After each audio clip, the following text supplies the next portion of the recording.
Now, these are special cars. You're into a different league of technology in cars with these things. These were launched, I think it's about 2002, 2003. They launched at the Paris Motor Show. I think they sold out the first batch. They were going to do, I think it was about 400 of these as the first run, and they sold. So they did another. I think there's various sources, but I think there's about 500 of these built. You're into the mid-2000s, so there's whatever the F1 guys were up to in 2000s went into these cars. So this is sort of 650 odd horsepower of Ferrari's best. So this is no slouch of a car. You've got the cantilever suspension, which came through from the F50. This is real race technology. 6 litre V12, say 650 odd horsepower. So there's a lot going on there. This is quite something. We're talking sort of 0 to 60, I think is 3 point something. 0 to 100 is 6 point something. So this car is a quick car. Once you break into the sort of 600 odd horsepowers. I mean, if you look back at the history of the Ferraris, you've got the 355s to the 360s, 430s. They're all around the 400 horsepower. I mean, they're quick cars. You start to sort of get into this sort of league. I always say anything at sort of 500 horsepower is a quick road car. You really sort of got to concentrate. So you can imagine how fast this thing is. You can see the styling of these is quite dramatic. And again, this was a real purposeful car. All the vents and all the grills all do something. They're quite angular. So we're not just talking aero here where we've got fixed aero, we've got variable aero here. We've got spoilers that go up and down on the back, and we've got flaps in the front. Another cool thing on these is the opening doors. I mean, who doesn't love a door like this? The gull wing type doors. Fantastic, no, really cool. And it does actually give you a bigger space to get in and out. One of the big differences with what I call this era car is the sort of carbon tub cars, as I call them. The Enzos, the F50s, they're a very different drive to the pre-series. Things like the F40's got carbon on it, but it's nowhere near as hard. These things, the whole tub, and this stuff is rock hard. I mean, this is sort of real evolution stuff now. This has come on a long way. This is sort of real cutting edge technology. They really got their heads around how they were making these carbon tubs. And it is rock hard stuff. It is solid. So it does make the whole car, but bearing in mind the engine's all bolted to it. This is a really, these and the F50s are a very rigid, noisy, raspy, much louder inside car. Other things that I think are quite funny on this, some bits are absolutely bespoke to the Enzo and some bits are just off the shelf from other cars, and a quick sort of browse around the interior. We've got a lovely dashboard here. Steering wheel all bespoke to Enzo with the switches and things. The little light switch with these like little butterfly wings on, really nice. But then you start to look at the other switches. I mean, yeah, lovely big red start button. Looks very similar to the sort of 360 Challenge Stradale push button. The light switches here and the mirror switches, they're straight out of sort of 355, 360 sort of territory. The heater controls straight out of a 360, the bullseye. So not that there's anything wrong with them. I mean, I think these Ferrari bullseye vents are fantastic. So but it's all part of the evolution. Why reinvent it when you've got a perfectly good solution? The other thing I think is really, I suppose, weird in this thing is that Enzos, these were sort of race cars for the road. So there's nothing in here that doesn't need to be here. And when we're trying to get the camera look down, when you look either side of the steering wheel, there's no trim there. You can see straight down to your feet and all the steering column and everything. And when you look over here on the glove box, you've got an airbag in here, but either side you can get your hand down. You can see all inside the dashboard, all behind all the electrics, wiring looms. Why does it need a piece of trim? That'll just add weight. It didn't need a piece of trim there, so it didn't get one. So these really are stripped out. I mean, there's no carpets. It's all just hard carbon floors with just some rubber mats.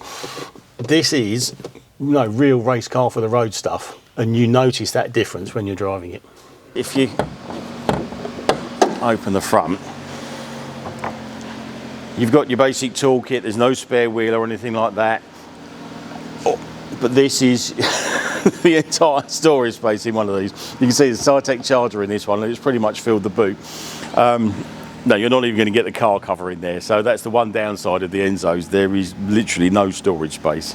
I've spoken before about the way Ferrari do their tools and luggage and bits and pieces. They do it beautifully. I mean, even here, most of the luggage space is taken up with the toolkit.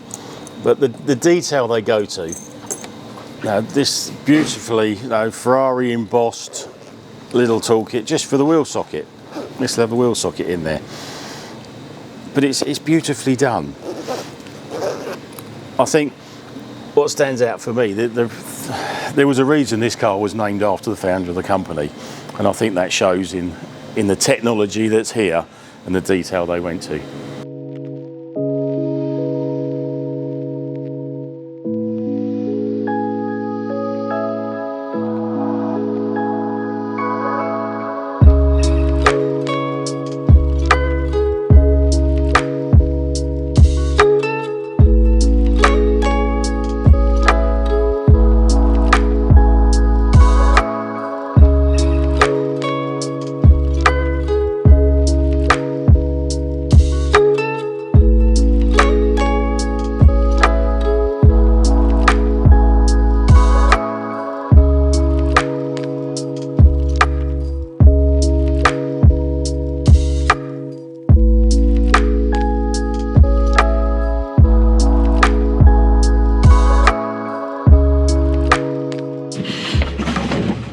Okay, so here we are inside this machine.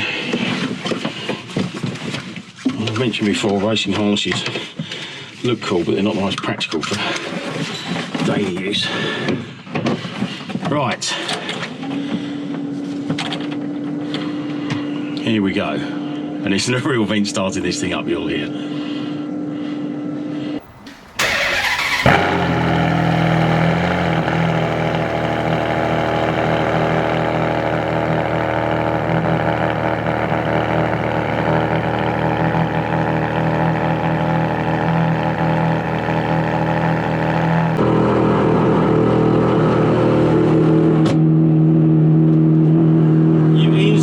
You're in something special when it sounds like that.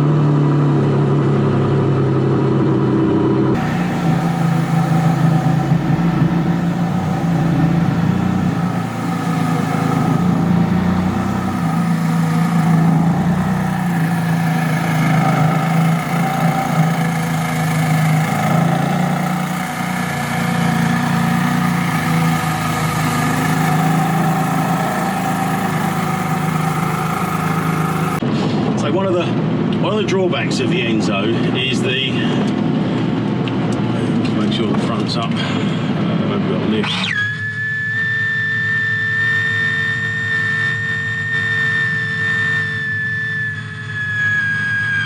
Just lift the front up while we're going out to the yard.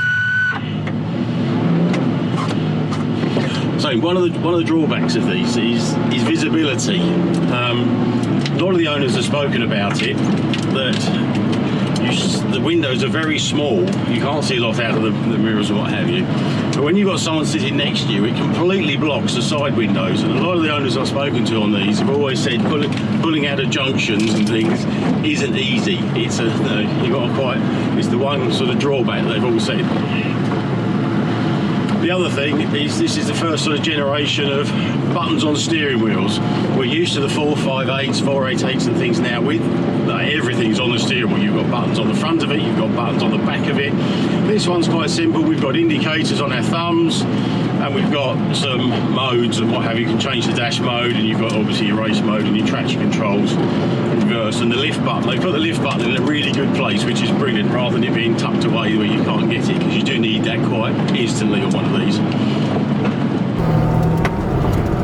And as we pick up speed, we should hear the pump come on in a minute and down. That's the suspension lowering pump coming in, just bringing the suspension down.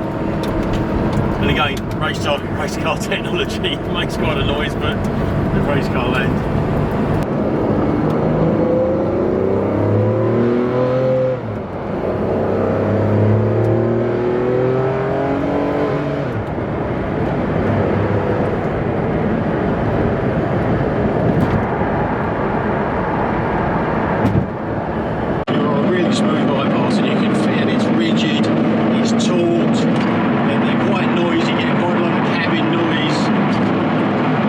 Typical of the carbon tub cars.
brakes are quite noisy anyway, and because this thing's got no carpet or anything in it, it does transmit the noise through the tub, so you get quite a lot of like shushing noises every time you put your foot on the brakes. But again, it's a small price to pay for some technology that's going to stop at 200 mile an